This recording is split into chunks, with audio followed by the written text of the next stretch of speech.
this pier out. That's the pier right there. So we're gonna check out the pier and do more B-roll, of course, and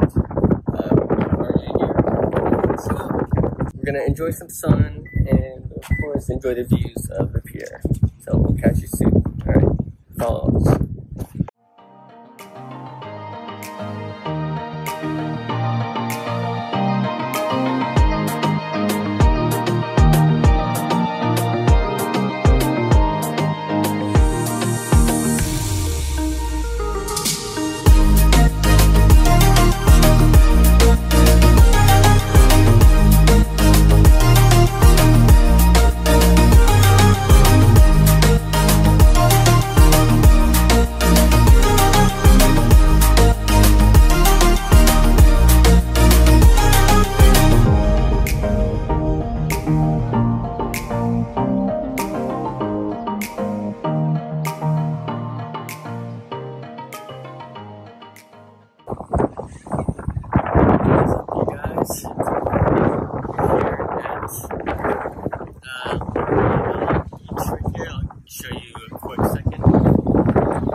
That's Lavalette Beach.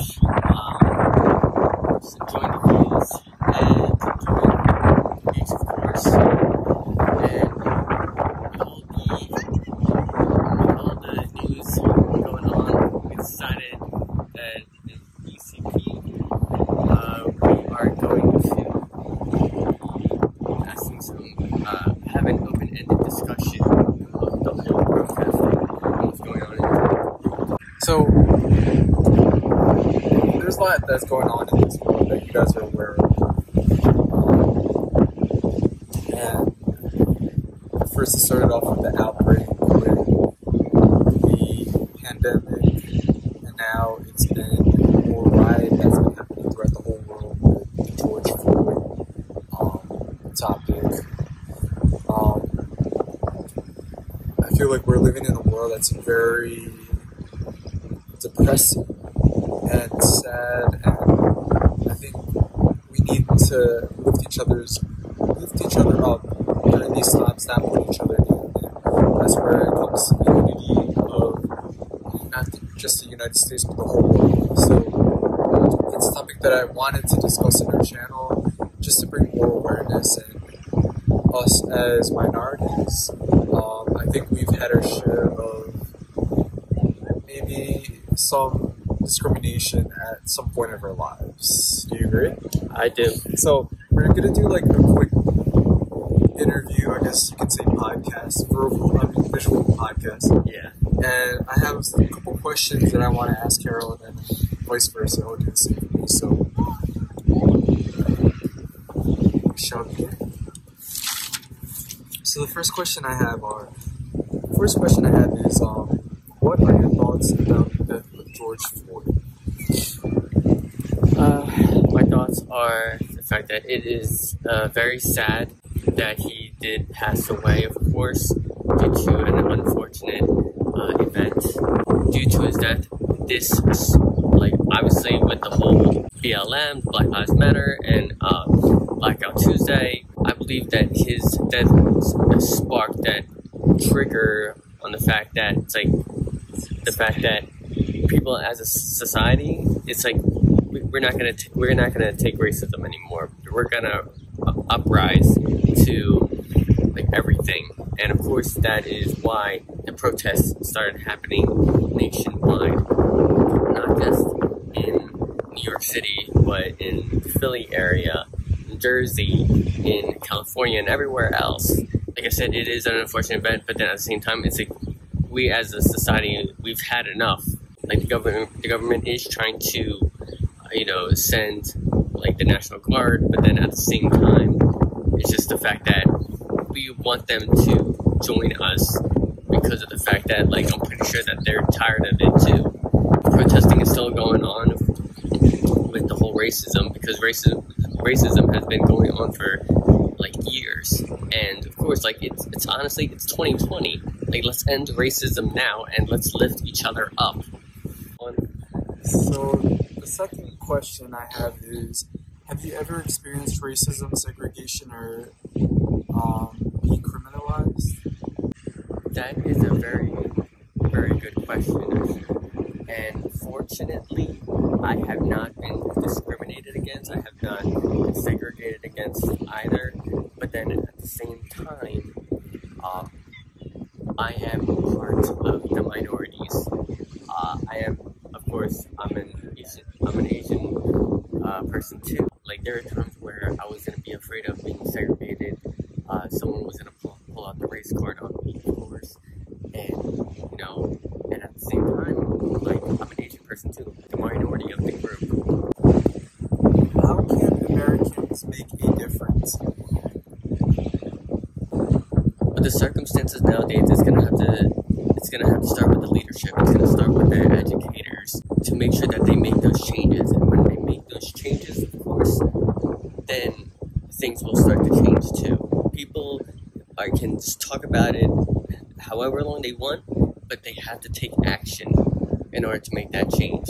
Once they start taking action, then they will start seeing the domino effect where things will start to trickle down on one another, and to make sure that it's gonna lead to a different change in society and throughout other generations, so that we can unlearn the things that our parents or our grandparents learned because they're stuck in their ways. But at the same time, it's gonna start with the leadership and the educators. What do you envision or hope for in the future? What I hope to see in the future, or at least envision in the future, is that I hope that there will be obviously peace on earth and everything like that. I hope that racism will end one day, and I just hope that, like, with our generation right now, like, we're gonna have to learn new things, and then from what we learn and from our upbringing and from our moral values, that we can, pass on our legacy to our future generations and the future generations to come. And I just hope that everyone will lead the best lives possible to the full potential of their being, and I hope that everything will work out in the end for everyone. What are your thoughts about quote and unquote all lives matter? And what are your thoughts about quote and unquote Black lives matter?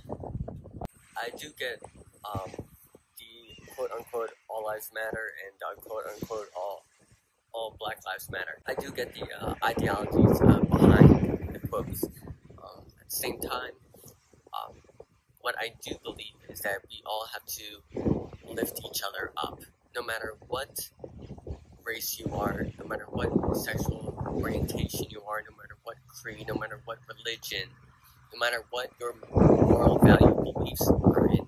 You just have to lift each other up and know that one person may or may not do better than you. Some people will go faster or slower than you, but then at the same time, you are following your own timeline on this earth.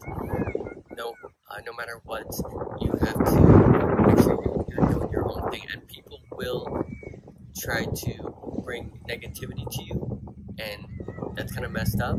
But then at the same time, people will cheer you on. What I do know is that you have to block the noise on both sides, block the noise on both positive and negative, and do your own thing to lift each other up. That's what I would think of when it comes to those two quotes. Now I'm gonna ask Andre some questions. The first question is, what do you think of the protesting going on nationwide? So there's been a lot of protests, not only throughout the U.S. but around the world. I think it's been a huge impact because we've started it, that other countries are starting to see it, and they're very relatable to that topic with their large African American population. So my thoughts about it is, yes, we have the freedom of speech, and I think it's gotten to the point where people have to riot because they're not being heard in the beginning. However, I don't think. I think there's a difference between. I think there's a difference between aggressive rioting and peaceful rioting, and what we've seen on the news. It's pretty much like police force against civilians, and it's become like this battle of like headbutting of like who's right and wrong. I think everyone should just be marching together. So like in New Jersey, they have the police officers marching with the civilians and riding together. And I feel like there's a difference of speaking your beliefs and getting the message out there without violence and vandalism and so forth. So rather than aggressively putting it out there by making a statement, I think everyone has to unite together to protest, because essentially what's been going on and what we see is kind of a simile of fighting fire with fire. You know what I mean? And you're not going to fight fire with fire. You have to find a way to combat an issue by finding the solution together and finding what works for everyone, because again, it's making a situation worse than it really is. Violence and vandalism and all of this is unnecessary because we're losing more lives than we should. With the current state of protests still going on, do you think there is going to be more cases of COVID? So with the COVID and the riots hand in hand happening both at once, I 100% believe there's going to be more cases, and I've seen evidence by medical directors on TV saying that these riots are causing an upscale of COVID cases, which makes sense because we're being told to keep our distance, a 6-foot distance, and these rioters are shoulder to shoulder with each other. So 100% I think more cases of COVID are going to multiply because of these riots. And with that said, with the riots, yes, they can follow through with it, but again, keep your distance, put your mask on, and ultimately riot together peacefully. What do you think of random people calling on other black people on, just calling the police on them for doing nothing at all, whether they're at a park, they're at the mall, or they're just having a good old barbecue at their own home? So I think it ultimately comes down to people being very close-minded and in their ways. So when you keep throwing these ideas and these descriptions about a certain race, people are going to believe it. And when they keep believing in it, then they're going to become more scared of that population, and they're gonna feel like they're vulnerable around those people. So the only way that they can protect themselves is if they call upon authorities. So it's one thing after the other. The belief of, oh, this certain race is this, so we have to back up and then call the cops on them, which is completely discriminating, essentially wrong, because the fact of the matter is, whatever you think about that person is probably the complete opposite. They might be a doctor, they might be a lawyer, but you're looking at them and assuming that they're not. They're this low-worthy person. So I think it comes down to people's narrow-mindedness and their stubbornness. And People need to change their ways. It's 2020. Come on now, people. Now, my question is about leaving legacy.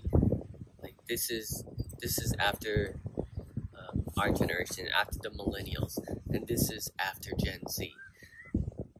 Will racism and everything going on with the protests, and with all of society when it comes to the minority group, will this keep happening after Generation Z, or do you think it'll change? I mean, ultimately, my hopes, and I'm sure it's everyone's hopes, I'm hoping that at that generation, at that time, things will change. But to be honest, if this has been going on for centuries, then I don't think it's going to happen that easily. I think it's going to slowly improve. Again, I hope it 100% changes, yes, by their generation, but I think it's going to slowly improve over time if this has been happening for centuries. So yeah.